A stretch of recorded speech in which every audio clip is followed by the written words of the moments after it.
Omukulembeze w'eggwanga General Yoweri Kaguta Museveni atenderezza obuwanguzi obwatuukiddwako wakati wa Uganda, Tanzania n'amakampuni g'amafuta nga bateeka omukono ku ndagaano ya payipu y'amafuta emanyiddwa nga East African Oil Pipeline Deal. Bino byonna byabaddewo emisana gw'olunaku lw'eggulo ng'ennaku z'omwezi 11 omwezi ogwokuna omwaka 2021 mu maka g'omukulembeze Entebbe. Endagaano ez'enjawulo omwabadde ekwata ku ntambuza y'amafuta n'engereka giyite Tariff and Transportation Agreement eya gavumenti giyite HTA, ey'emigabo giyite Shareholders Agreement, zezateekeddwako omukono n'ekibiina ekitwala amafuta mu Uganda ekya Uganda National Oil Company UNOC ku lwa gavumenti ya Uganda, ate ku lwa Tanzania ekya Petroleum Development Corporations EPDC, Total E ne P ne Sinop be bataddeko omukono. Mu kwogera kwe oluvannyuma lw'okuteeka omukono ku ndagaano eno, Mwami Museveni yategeezezza nga ye okusooka bwe yali tawagira kyakuyisa amafuta mu payipo nga ye amafuta ayagala gasengejjebe wano, kyokka oluvannyuma yakyusa mu kirowoozo.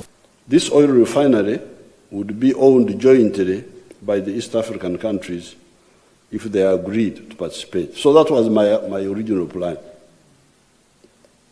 Why pipeline? Why export the oil? I had a rumor that there were human beings here. Ono era yayongeddeko nti ye yali talaba nsonga lwaki amafuta gaali galina okulumizibwa ng'ate ne mu East Africa akatale weekali ku miwendo emisaamusaamu. Grabbing by foreigners to satisfy the demand for the refined products for Uganda, northwestern Tanzania, western Kenya, Rwanda, Burundi, eastern Congo, South Sudan, and southwestern Ethiopia, with cheaper products on account of the lower transport costs. Okusinziira ku Museveni era kampuni z'amafuta zaali zaagala amafuta ga kuluudu okufulumizibwa ebweru, naye oluvannyuma ne kikkaanyizibwa byonna bikolebwe mu Uganda. Museveni ku ky'obuwanguzi buno yategeezezza nti amawanga ga East Africa gonna kati gaakuganyulwa mu nkola eno.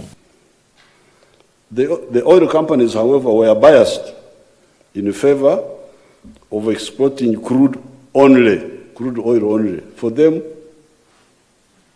chukua inje.